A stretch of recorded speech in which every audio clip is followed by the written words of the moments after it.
Hello students, welcome back. एक बार फिर से आप सभी का हार्दिक स्वागत है आपके अपने YouTube channel study the next पर।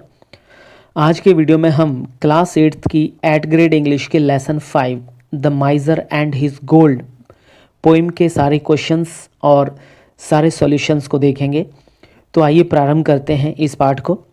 चलते हैं lesson 5 part 5 the माइजर and his gold. माइजर कहते हैं बच्चों कंजूस को, एंड हिज गोल्ड मीन्स उसका सोना। तो इस टाइटल का जो अर्थ निकला वो निकला द माइजर एंड हिज गोल्ड का मतलब है कंजूस और उसका सोना। सोना मतलब गोल्ड की बात कर रहे हैं, जो आजकल काफ़ी महंगा चल रहा है गोल्ड। चलिए ये बच्चों ये जो सारी चीज़ें जो इंस्ट्रक्शंस हैं पाठ पढ़ने से पूर्व, ये तो पूर्व तैयारी है, एक तरीके से इसको आप पढ़ लें और ये आपके सर हैं या मैडम हैं उनके द्वारा आपको समझा दिया जाएगा। तो चलिए इसके क्वेश्चंस के आंसर देखते हैं। पहला क्वेश्चन है हमारा मल्टीपल चॉइस क्वेश्चंस, बहुविकल्पीय प्रश्न। तो इसमें क्या है, choose the correct option and right, सही विकल्प चुनकर लिखें। तो चलिए हम इसका पहला प्रश्न देखते हैं। What did the miser kept in the hole? जो कंजूस था उसने होल में क्या रखा। होल मतलब जो गड्ढा था या सुराख था उसमें क्या रखा था।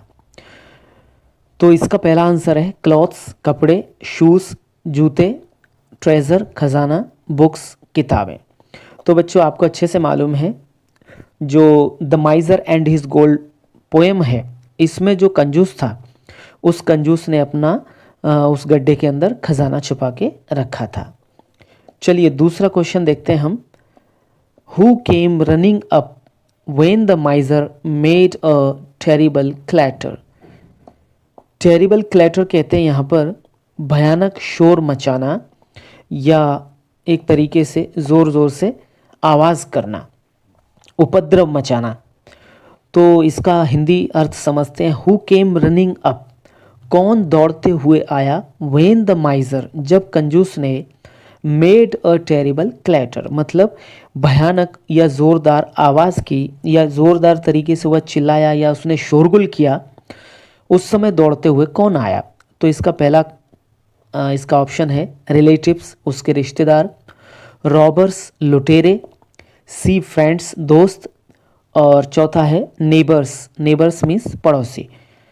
तो बच्चों आपको अच्छे से मालूम है कि जब उसने उस गड्ढे में देखा कि उसका सोना गायब हो गया है, तब वह ज़ोर ज़ोर से चिल्लाया। उस स्थिति में उसके पड़ोसी उसके पास दौड़ करके आए थे। तो इसका आंसर हो जाएगा सेकंड वाले का डी। आप इनको लिख लीजिएगा। क्वेश्चन नंबर तीसरा देखते हैं हम। According to you what should be done with the thief. आपके अनुसार उस चोर के साथ क्या किया जाना चाहिए था, यानी आपके अनुसार चोर के साथ क्या किया जाना चाहिए। इसका पहला ऑप्शन है लेट हिम गो, उसको जाने देना चाहिए। गिव हिम गिफ्ट्स, उसको उपहार देना चाहिए, गिफ्ट देना चाहिए। See give him to the police, उसको पुलिस को सौंप देना चाहिए। गिव हिम मोर मनी, उसको बहुत ज़्यादा धन देना चाहिए। तो बच्चों आप जानते हैं कि कोई चोर होता है तो न उसको जाने देना चाहिए, न उसको उपहार देना चाहिए और न ही उसको बहुत ज़्यादा धन देना चाहिए। उसको पकड़ के पुलिस के हवाले कर देना चाहिए। तो ये इसका आंसर है सी नंबर का। और इसको आप लिख लें, यहाँ ब्लैंक जो खाली स्थान दिया है या लाइन दी है उसमें आप राइट डाउन कर लें। क्वेश्चन नंबर 4 है pick out the correct meaning of bold and write. जो बोल्ड शब्द है इसका सही अर्थ लिखना है या सही शब्द ये जो दिए इनमें से छांट करके लिखना है, और उसको नीचे जो खाली स्थान ये जो जगह दी है उसमें भी लिखना है। तो चलिए हम देखते हैं। पहला है कावर्ड, इसको कहते हैं डरपोक या कायर। टिमिड, इसका भी मतलब एक तरीके से कायर होता है। ब्रेव मीन्स बहादुर, और फियरफुल का मतलब होता है भयभीत या डरा हुआ। तो बच्चों ये कावर्ड और टिमिड और फियरफुल ये तीनों का मतलब ही है भयभीत या डरा हुआ या डरपोक। ये लगभग समान अर्थ वाले शब्द हैं और इसमें एक है बहादुर, सी नंबर का ब्रेव। तो इस बोल्ड का मतलब ही होता है बच्चों बहादुर। आपने जनरली कहते हुए किसी को सुना होगा कि वह तो बहुत बोल्ड है। बोल्ड का मतलब बहुत हिम्मत वाला, बहादुर। क्वेश्चन नंबर 5 देखते हैं हम। He made such a clatter. यह खालिस्तान है, इस खालिस्तान में कुछ भरना है। तो हमें क्या भरना है हम देखते हैं। चलिए, पहला है टेरिबल, तो ये स्पेलिंग गलत है बच्चों, ये भी स्पेलिंग गलत है, और ये स्पेलिंग इसका सही है और ये भी गलत है। तो इनको अगर हम पढ़ने की कोशिश करें तो टेरीबेल, टेरीबेल, ये भी वही सेम है। टेरिबल, ये भी, ये तो करेक्ट है ही सही। टेरिबल ये करेक्ट है, और ये टेरिबल ये गलत है। मतलब ए, बी और डी तीनों रॉन्ग हैं, और इसका आंसर है करेक्ट सी वाला, टेरिबल। टेरिबल का मतलब होता है भयानक या भयावह। अगला प्रश्न हम फिल इन द ब्लैंक्स देखते हैं। खाली स्थान या रिक्त स्थानों की पूर्ति करें। तो चलिए पहला देखते हैं। यहाँ पर बच्चों खालिस्तान में पहले से लिख दिया गया है रोबर। रोबर कहते हैं लुटेरे को। The Rober came back the very same night. The very same night का मतलब होता है उसी रात। तो जो डाकू था उसी रात वापस आया। मतलब जो खजाना, जो कंजूस था उसका जो खजाना ले गया था वो ये डाकू ही लेके गया था। तो इसमें आएगा बच्चों रोबर। क्वेश्चन नंबर 7 है। The old man found that. जो वृद्ध आदमी था या जो बूढ़ा व्यक्ति था उसने पाया। इसमें खालिस्तान में बच्चों ये ट्रेजर आएगा। ये ट्रेजर यहाँ पर आना था। एक बार मैं क्लियर दिखा देता हूँ आपको। ये ट्रेजर यहाँ आना था, चूंकि जगह नहीं थी इसलिए इसको यहाँ पर लिख दिया गया। तो आप इसको यहाँ पर लिख सकते हैं। तो जो वृद्ध या बूढ़ा व्यक्ति था उसने पाया कि उसका खजाना जा चुका था। ट्रेजर आएगा इसमें। अगला हमारा क्वेश्चन है 8 नंबर का। तो इसमें बच्चों यहाँ खालिस्तान है, चूंकि यहाँ जगह नहीं थी इसलिए इधर लिख दिया गया है। तो इसमें आएगा नेबर्स। नेबर्स ये यहाँ पर आएगा। The neighbours all came running up. मतलब सारे जो पड़ोसी थे वे सभी दौड़ करके आए। क्यों आए? क्योंकि इसने बहुत ज़ोर ज़ोर से रोना गाना चिल्लाना स्टार्ट कर दिया था, इसीलिए सभी इसके पास आ गए थे।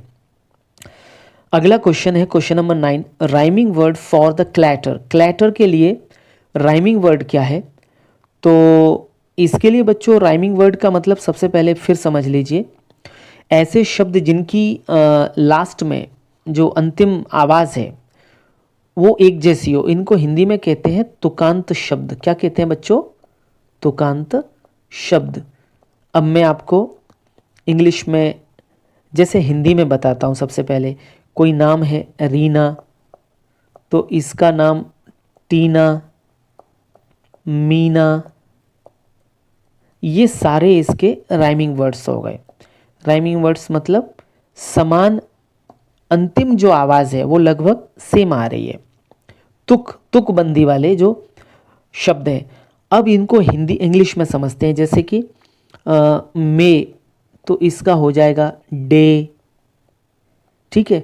ब्राइट है तो ब्राइट का हो जाएगा यहाँ पर स्प्राइट भी हो सकता है।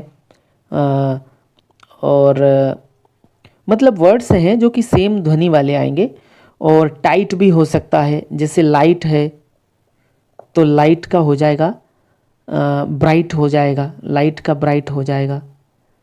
यहाँ टाइट भी हो जाएगा TIGST। तो ये राइमिंग वर्ड्स हैं। तो अब हम समझ गए कि इसकी आवाज़, तो यहाँ पर जो क्लैटर है तो क्लैटर का सेम आवाज़ वाला मैटर बन जाएगा। तो ये बच्चों इसका राइमिंग वर्ड हो गया। अब हम अगला क्वेश्चन देखते हैं। Homophones. Homophone of whole is hole. तो बच्चों यहाँ पर जो होल है वो सुराख से है। इसका मतलब HOLE, होल मीन्स सुराख या गड्ढा। और ये जो होल है WHOLE, इसका मतलब होता है संपूर्ण, संपूर्ण या पूरा। तो अब सबसे पहले यहाँ समझते हैं होमोफोन्स क्या है। होमोफोन्स ऐसे शब्द हैं जिनकी ध्वनि समान आएगी लेकिन वर्तनी मतलब लिखते समय थोड़े से डिफरेंट होंगे, स्पेलिंग अलग होगी और इसका अर्थ भी अलग होगा, लेकिन ध्वनि समान होगी। जैसे कि इसका मतलब है सुराख, इसको भी होल पढ़ते हैं और इसको भी होल पढ़ेंगे, लेकिन इसका मतलब हो जाएगा संपूर्ण या पूरा। मैं एक आध वर्ड्स और बता देता हूँ आपको। जैसे कि बच्चों ANT, आंट मीन्स होता है चींटी, और एक होता है AUNT, इसका मतलब होता है आंट मीन्स चाची। तो ये भी सेम है पढ़ने में, आंट आंट, लेकिन दोनों के अर्थ अलग अलग निकल रहे हैं और स्पेलिंग भी अलग है। एक आध वर्ड और बताता हूँ मैं आपको। जैसे एट, ये ईट की सेकंड फॉर्म है, तो इसका मतलब होता है एट मीन्स खाया, खाने की सेकंड फॉर्म। और एक होता है EIGHT, एट, इसका मतलब होता है आठ।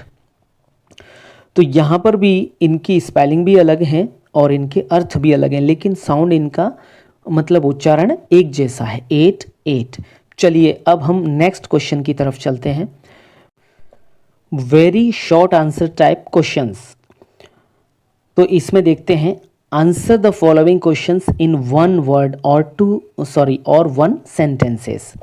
जो नीचे प्रश्न दिए गए, इन प्रश्नों के उत्तर आपको या तो एक शब्द में लिखने हैं या एक वाक्य में, वन सेंटेंस या वन वर्ड। तो क्वेश्चन नंबर 11 हम देखते हैं, हाउ ऑफन मतलब कितनी बार, did miser came to see his treasure, जो कंजूस था वो अपने खजाने को देखने के लिए कितनी बार आता था। तो इसका आंसर है the miser every day came to see his treasure. Miser यानी जो कंजूस था वो अपने खजाने को देखने के लिए प्रतिदिन आता था। क्वेश्चन नंबर 12 है, who took away the माइजर्स gold, जो माइजर था, कंजूस था, उसके गोल्ड को कौन लेकर चला गया, मतलब कौन ले गया। तो आंसर है इसका the Rober took away the माइजर्स gold. तो जो लुटेरा था, एक डाकू था या लुटेरा कहेंगे, तो वह कंजूस के सोने को, गोल्ड को लेकर के चला गया था, यानी उसने उसका सोना गायब कर दिया था।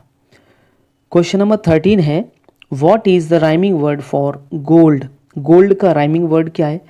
तो बच्चों इसकी चर्चा अभी कुछ ही देर पहले हुई है, तो हम डायरेक्ट समझेंगे। एक गोल्ड का हो जाएगा बोल्ड, होल्ड, सोल्ड और कोल्ड। तो इस प्रकार ये हमारे राइमिंग वर्ड हो गए, बोल्ड, होल्ड, सोल्ड और कोल्ड। नेक्स्ट हम क्वेश्चन देखते हैं 14 नंबर का, what do we call a person who loves to have a lot of money. हम उस व्यक्ति को क्या बुलाते हैं या क्या पुकारते हैं जो कि बहुत सारा धन रखता है, but hates to spend it, लेकिन इसको खर्च करने से बहुत नफरत रखता है। यानी हम उस व्यक्ति को क्या कहेंगे जो बहुत सारा धन रखता है और उसको प्रेम करता है लेकिन खर्च नहीं करता। तो बच्चों आपको अच्छे से मालूम है कि उसको बोलते हैं हम कंजूस। क्या कहते हैं बच्चों, कंजूस। तो इस प्रकार ये हमारे very short answer type questions के आंसर पूरे हुए। अब हम लेंगे शॉर्ट आंसर टाइप क्वेश्चंस, मतलब लघुत्तरी प्रश्न। Answer the following questions in 1 और 2 सेंटेंसेस। पहले शब्द था, अब हम 1 या 2 वाक्यों में इनके उत्तर लिखेंगे। तो निम्नलिखित प्रश्नों के उत्तर 1 या 2 वाक्यों में लिखें। क्वेश्चन नंबर 15 है, हम देखते हैं, what was the reply off माइजर्स friend, जो कंजूस था उसके दोस्त का क्या जवाब था। तो आंसर है द फ्रेंड रिप्लाइड, मतलब दोस्त ने जवाब दिया, you can come every day and look at the hole instead, मतलब आप प्रतिदिन यहाँ पर आ सकते हो, and look at, you can come every day, आप प्रतिदिन यहाँ आ सकते हो, and look at the hole, और होल को देख सकते हो, इंस्टेड, इंस्टेड मतलब सोने के बजाय, मतलब आप यहाँ प्रतिदिन आइए और आपको अब यहाँ पर सोना या गोल्ड नहीं मिलेगा, इंस्टेड ऑफ गोल्ड एक तरीके से ये कह सकते हैं, उसके बजाय आपको क्या दिखेगा यहाँ पर, होल। इंस्टेड ऑफ गोल्ड मतलब सोने के स्थान पर आपको अब क्या दिखेगा, होल दिखेगा। नेक्स्ट क्वेश्चन नंबर 16 देखते हैं हम। What made the माइजर happy every day?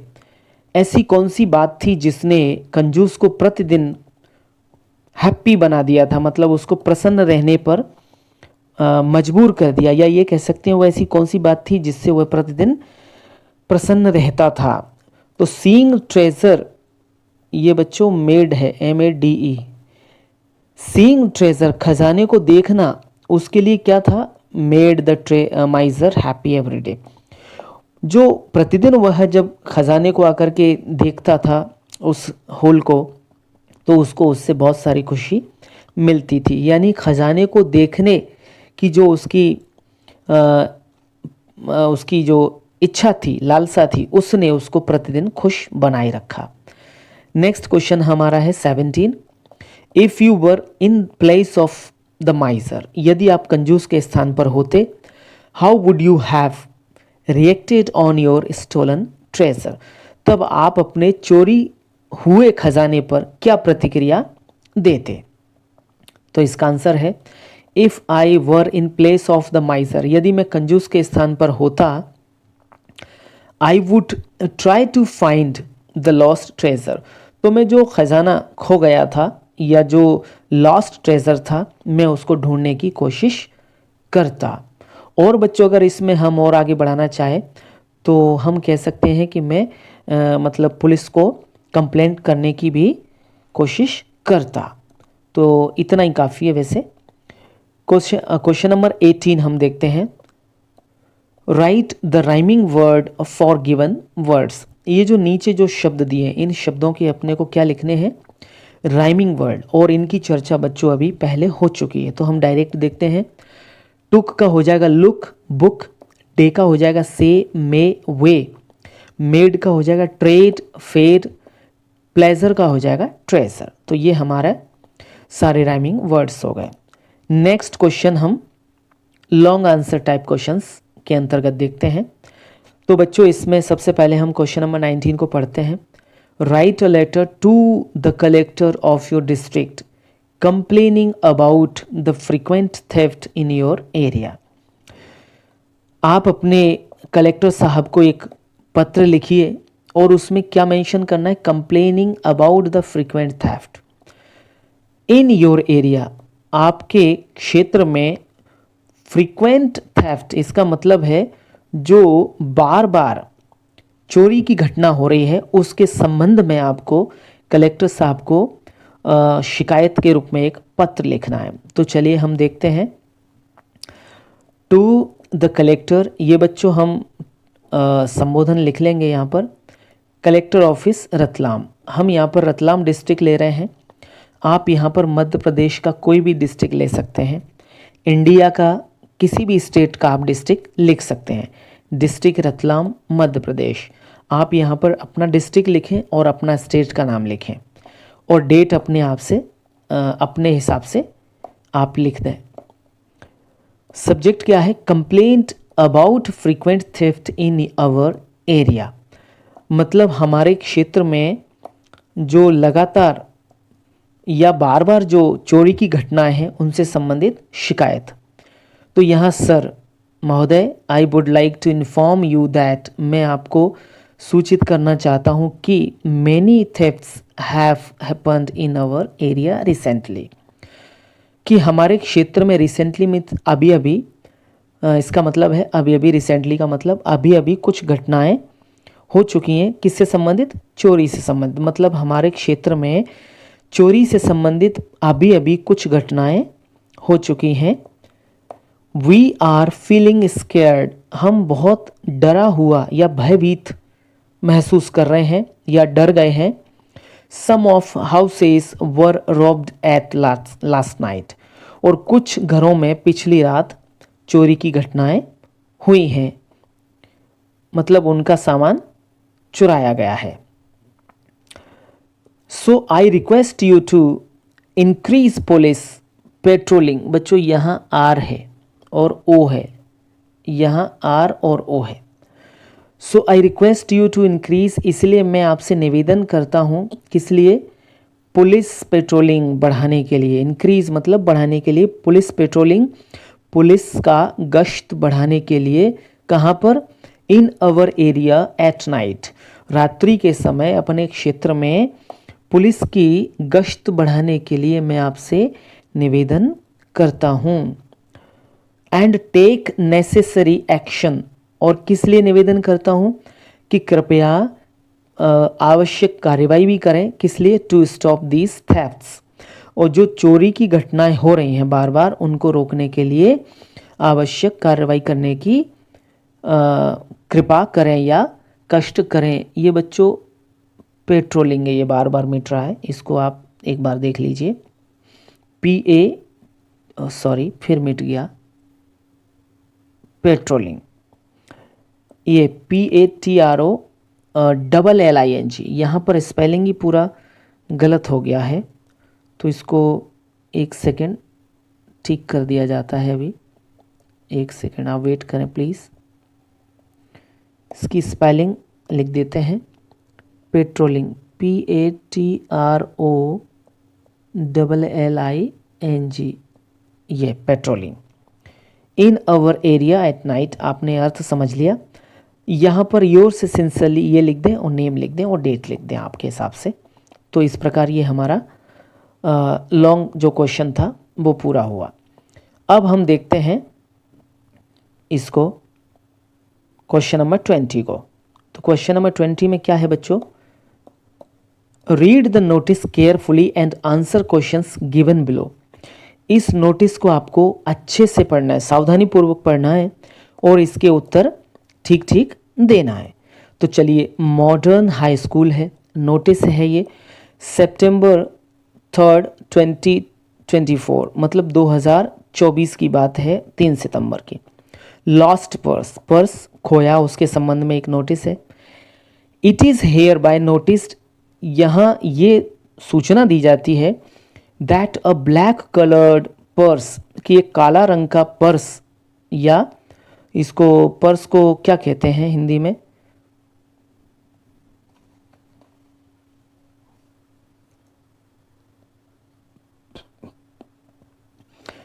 बच्चों इसको पर्स को बटुआ कहेंगे, लेकिन आप अच्छे से पर्स समझ सकते हैं, जो जिसमें पैसे रखते हैं। तो वह खो गया है, तो उसके बारे में नोटिस है। Had been found in the school campus, school परिसर में वह जो बटुआ है खो गया था, वह बटुआ मिल गया है, पर्स मिल गया है।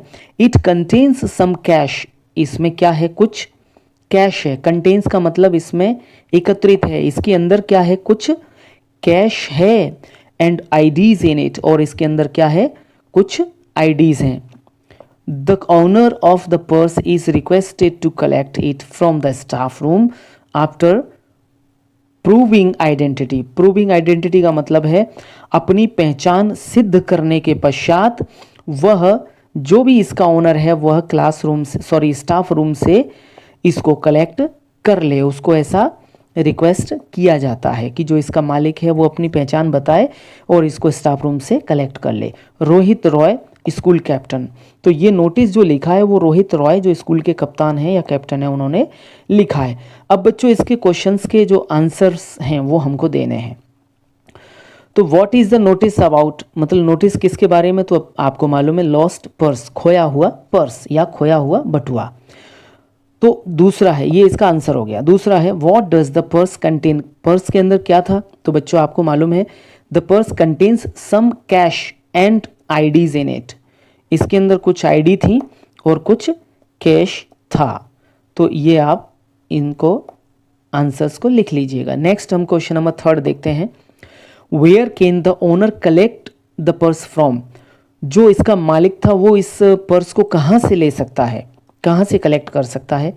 तो इसका आंसर है the owner can collect the purse from the staff room.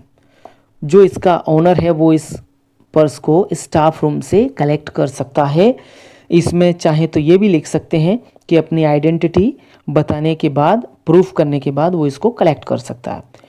Question number 4 है इसका, right the antonyms of lost. Lost का विलोम शब्द लिखना है। तो बच्चों लॉस्ट मीन्स होता है खो जाना या खो देना या खोया हुआ।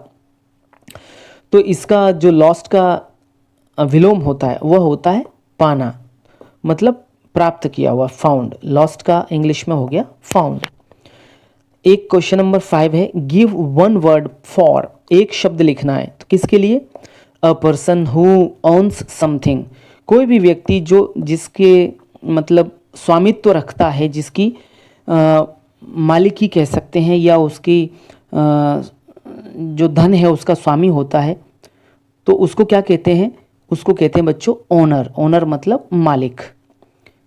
तो इस प्रकार बच्चों हमारे 8th ग्रेड इंग्लिश की लेसन 5 की जो पोएम है द माइजर एंड हिज गोल्ड, उसकी एक्सरसाइज के सारे क्वेश्चंस पूरे हुए। वीडियो आपको कैसा लगा इसके बारे में ज़रूर बताएं। वीडियो अच्छा लगा हो तो लाइक शेयर ज़रूर करें, चैनल सब्सक्राइब कर लें और बेल आइकन प्रेस कर दें, जिससे आपको नोटिफिकेशंस समय समय पर मिलते रहें। नेक्स्ट एक्सरसाइज में हम फिर उपस्थित होते हैं, तब तक के लिए धन्यवाद।